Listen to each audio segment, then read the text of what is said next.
गोवर्धन की एक सखी तो कथा में सुन करके गई कि ठाकुर जी तो गोपीन के घर माखन चुरावे जामे। कथा सुन करके वाक्य मन में भाव आई, मैं हूं ऐसो मक्खन निकारूंगी, ठाकुर जी मेरे घर चोरी करवे आमे।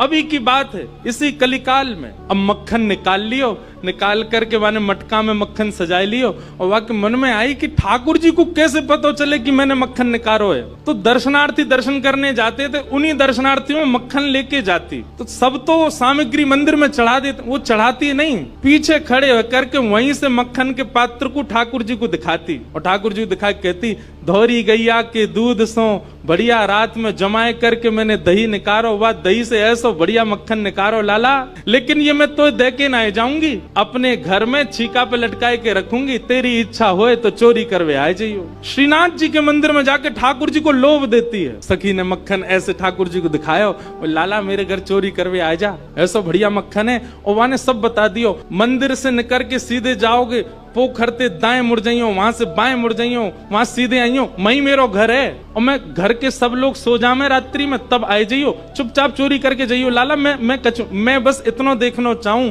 सुबह उठूं तो मेरो मटका, मेरे मटका को मक्खन खत्म है गयो, मैं वही से प्रसन्न रह जाऊंगी कि लाला आयो।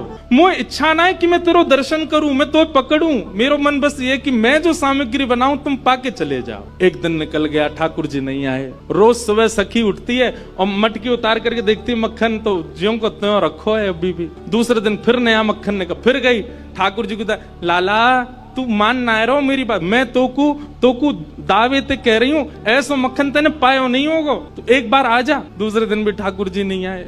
अब वो रोज नए नए मक्खन निकाल के लावे और पीछे से ठाकुर जी को दिखावे।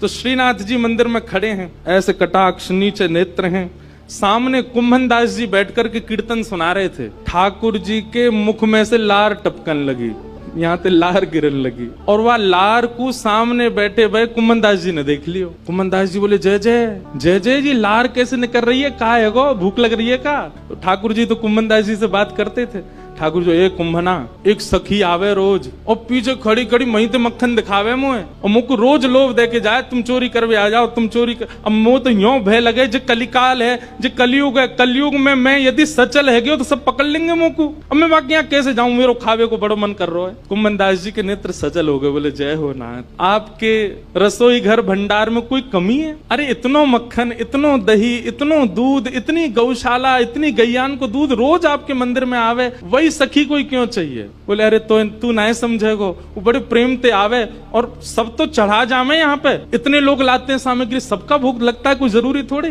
पर वाक्य मन में ये भावना है कि तुम मेरे घर आओ, दर्शन